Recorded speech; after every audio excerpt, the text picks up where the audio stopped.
एक सुंदर गाँ थिला नाम तार सुनापुर। गाँटीर चारिपाखे धान खेत थिला। गोटे पोखरी और गोटे छोट जंगल थिला। गाँर शेष घर थिला चाषी रामुंकर, जहांको घरे थिला गोटे विशेष कुकुड़ा बुधिया नाम रे प्रसिद्ध। बुधिया कुकुड़ा साधारण कुकुड़ा नुहे, से बहुत सचेतन, शांत और बुद्धिमान थिला।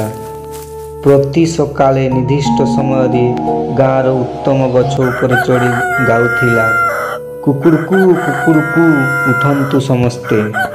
तार शब्दरे गाँ लोक उठी जाउथिले। मनीष माने निजर काम आरंभ करुथिले।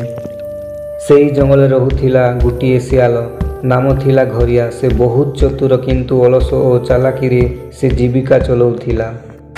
दिने से भोकरे मरुथिला और भाविला एही गाँ रे बहुत कुकुड़ा अछंती, किंतु से बुधियाटाकू मु धरिले मोर भोक 2 दिन शेष होइबो। तेणु राति से खेत धाड़िकी आसिला और गछ तले लुचि रहिला। सकाले बुधिया गछ उपरे चढ़ी गाइला। सियाल मोहित होई देखुथिला। जेतेबेले बुधिया तलकू आसिला, से जाली मिछ हसई कहिला, अरे बुधिया भाई, कि चमत्कार शब्द रे तुम गीत रे स्वर्ग नाचुची, मु तुमर भक्त हेई गली। बुधिया हसिला।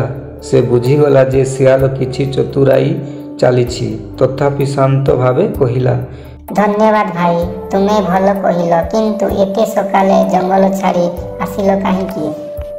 सियाल हसिकी कहिला, हेउची कथा ए, गतकाली सिंह राजा आज्ञा देइछंती, एबे जंगल रे कोनोसी पशु आउ काहाकू खाइबे नाही, समस्ते मिलिमिशि रहिबे।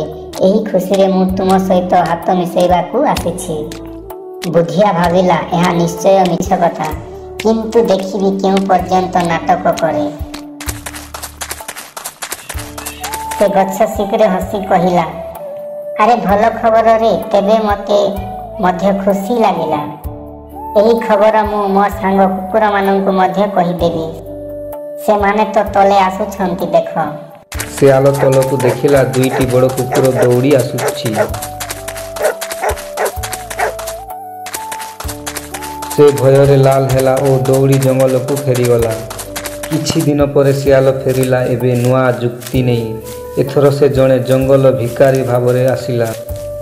शरीर उपरे माटी, हाथ रे छोट लाठी।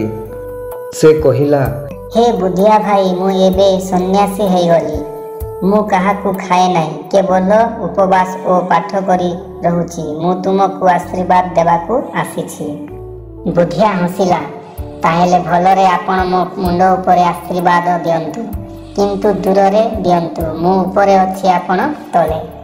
सियाल मिछ हसिला और गछ चढ़िबाकू चेष्टा कला, किंतु एक शाखा भांगी पड़िला। से माटी को लागिगला। से गोटे खाल भितरे पड़िला और ताठू बाहरी पारिला नहीं। कुकुड़ा हसी हसी गाइला, केही जणे अन्य को फादे धरे, से निजे फादे पड़े। सियाल लज्जा अभिमान रे जंगल छाड़ी दूर को चलीगला, आउ केबे फेरिला नहीं। बुद्धि सचेतना और शांत मन जेकोसी विपद को हराई पारे। चतुर मनीष मिछ चाल करी अल्प समय जीति पारे, किंतु सत्य बुद्धि शेषरे सदा जीति थाए। जदि आपण माननकु एई कहानी भल लागिथिबो, ताहेले चैनल को लाइक एवं सब्सक्राइब करिदेबे।